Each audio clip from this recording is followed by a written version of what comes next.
मैंने अभी जैसे कहा कि ऐसे लोग जैसे किसका नाम मैंने लिया, नहीं पहला जो पहलगाम में जिन आतंकवादियों के साथ मराठी माणसाची ज्यांनी तुलना केली, ये तो गिरे हुए, मतलब उनकी कुछ तुलना किसी से हो नहीं सकती। और यही महाराष्ट्र के दुश्मन है, मराठी के दुश्मन है। और फिर मेरा सवाल यही है कि ठीक है, हम हमारा जो कुछ है देख लेंगे, लेकिन पहलगाम के आतंकवादी भाजपा में गए क्या? कहाँ गए? वो मिल कैसे नहीं रहे?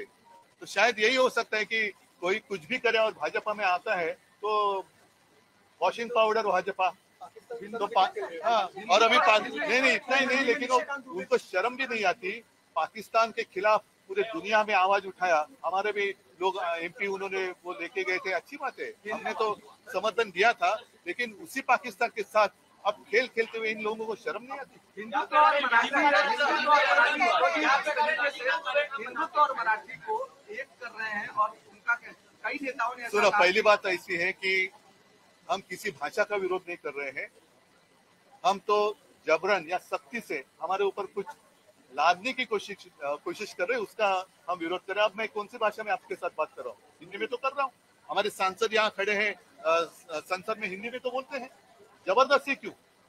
और अगर जबरदस्ती करनी है तो जो उत्तर के राज्य है, चाहे उत्तर प्रदेश है, हमारी कोई दुश्मनी नहीं है, लेकिन वहां तीसरी भाषा कौन सी होगी? तीसरी भाषा कौन सी होगी?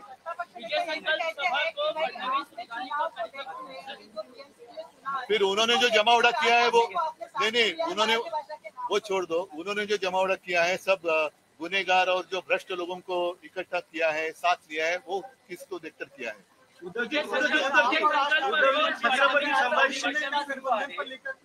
विधानसभा विरोधी पक्ष नेत्याची अजून घोषणा झालेली नाही, तुम्ही आम्ही विषय तो लावून धरतो आहोत, विषय लावून धरतो, लवकरच तुम्हाला दिसेल।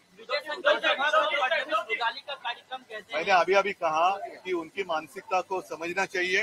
बीजेपी की हत्या जिन लोगों ने की, यही लोग जो है जिन्होंने सत्ता के लिए बीजेपी की हत्या की, अब रुदाली के लिए उनके पास असल जो ओरिजिनल बीजेपी वाले थे वो भी नहीं रहे, तो सारे अन्य पार्टियों से लेकर वो रुदाली कर रहे हैं। तो उनकी मानसिकता को समझना चाहिए। वो रुदाली वही कर रहे हैं क्योंकि भाजपा खत्म हो गया, भाजपा मर गया, तो वो रुदाली कर रहे हैं। भाजपा तो मर गया, अटल जी और आडवाणी जी का जो भाजपा था वो मर गया है, और उसकी हत्या इन लोगों ने, जो सत्ता पिपासु है, उन लोगों ने की है। छत्रपती संभाजी महाराज के बारे में एक विधायक ने अपशब्द कहे हैं। बघा, या गोष्टी जिथल्या तिथे यांना ठोकलं पाहिजे। जर छत्रपती संभाजी महाराजांबद्दल, शिवाजी महाराजांबद्दल कोण बोलत असेल तर तो कोण असेल, तो असेल त्याला ठोकलं पाहिजे।